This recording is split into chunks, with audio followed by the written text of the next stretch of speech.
यहूदियों के बारे में अल्लाह रब्बुल आलमीन ने फरमाया कि ये यहूद हजूर आका दो आलम सल्लल्लाहु ताला अलैहि वसल्लम को जानते थे, पहचानते थे।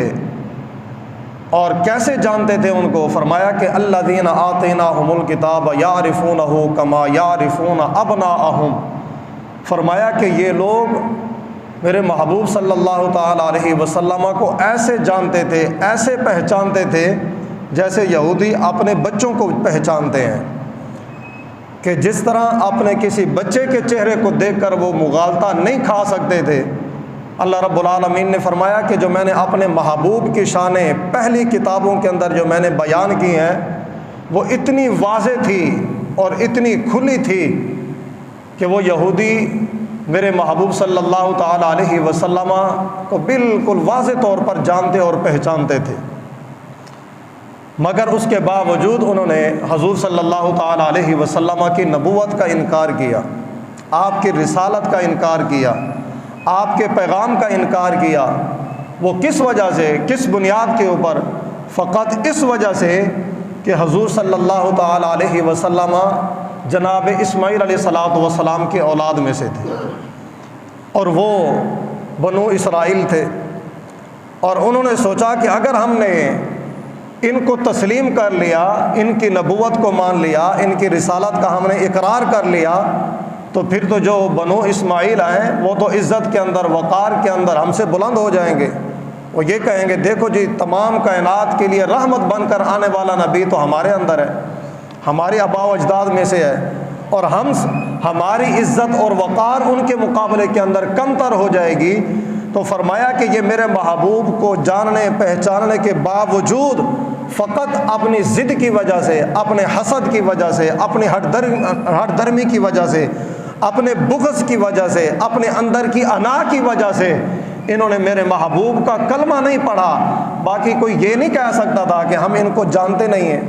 फरमाया कि मैंने तो पहली किताबों के अंदर, तौरात के अंदर, ज़बूर के अंदर, इंजील के अंदर, पहले सहीफ़ों के अंदर मैंने अपने महबूब की इतनी शानें बयान की हैं, इतनी शान मैंने अपने महबूब की पहले किताबों के अंदर बयान की हैं कि ये जो यहूदी हैं अपने औलाद को देखकर तो मुगालता खा सकते थे, लेकिन मेरे महबूब के चेहरे को देखकर मुगालता नहीं खा सकते थे। मगर हक़ देखने के बावजूद भी, हक़ वाज़ेह होने के बावजूद भी उन्होंने हजूर का कलमा नहीं पढ़ा। अपने बातिल मज़हब को जो है ना उसका सहारा लेने के लिए, उसकी इज़्ज़त बचाने के लिए, अपने बातिल को जो है ना कायम रखने के लिए, अपने झूठे मज़हब को कायम रखने के लिए उन्होंने हक़ का इनकार किया, हक़ के मुनकिर बने। और उसी चीज़ की आड़ लेकर आज से कुछ दिन पहले हिंदुस्तान के अंदर एक ख़ातून ने जो है ना हजूर सल्लल्लाहु ताला अलैहि वसल्लम की इज़्ज़त और नमूस के अंदर हरदर सराई की है। और वहाँ की हुकूमत के कुछ कारिंदों ने हजूर सल्लल्लाहु ताला अलैहि वसल्लम की हर्जा सराई की है हजूर की शान के बारे में। उनकी इस बकवास के साथ हजूर की शान के अंदर तो कोई कमी नहीं वाक़ हो सकती, कोई कमी नहीं आ सकती, क्योंकि अल्लाह रब्बुल आलमीन का ये वादा है अपने महबूब से। ये किसी वक़्त के हुक्मरान का ये वादा नहीं है, किसी दुनिया के बादशाह का ये वादा नहीं है, दुनिया के किसी ताकतवर बंदे का ये वादा नहीं है। मेरे महबूब की शान को बुलंद रखने का ज़िम्मा अल्लाह रब्बुल आलमीन ने ख़ुद फरमाया कि वरफ़अना लका ज़िक्रक, कि ऐ हबीब हमने आपके लिए आपके ज़िक्र को क़यामत तक के लिए बुलंद कर दिया है।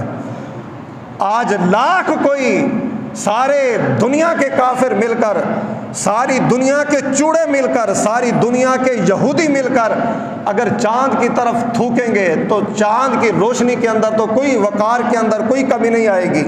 अगर सारी दुनिया के ये काफिर मिलकर सूरज की रोशनी की तरफ थूकने की कोशिश करें तो उनके थूकने से सूरज की रोशनी के अंदर कोई कमी नहीं आएगी, उल्टा वो अपना ही मुंह गंदा कर लेंगे, अपने अंदर का बुग़्ज़ ज़ाहिर करेंगे, अपने अंदर की गलाज़त को बाहर निकालेंगे।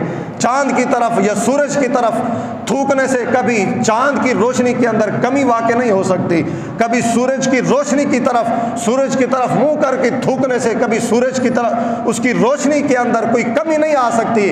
हाँ, इतना ज़रूर होगा, कि उनके अपने अंदर की गलाजत ज़रूर ज़ाहिर होगी और उनके अपने अंदर का गंद ज़रूर ज़ाहिर होगा कि ये इसके साथ कितनी नफ़रत करने वाले हैं, कितना बुग़्ज़ रखने वाले हैं, कितना हसद करने वाले हैं। तो इसलिए इनके इन बकवासात के साथ हमारे आका व मौला सल्लल्लाहु ताला अलैहि वसल्लम की इज़्ज़त और वक़ार के अंदर किसी किस्म की कोई आपकी शान के अंदर एक ज़र्रे के बराबर भी आपकी शान के अंदर कोई कमी वाक़ नहीं हो सकती।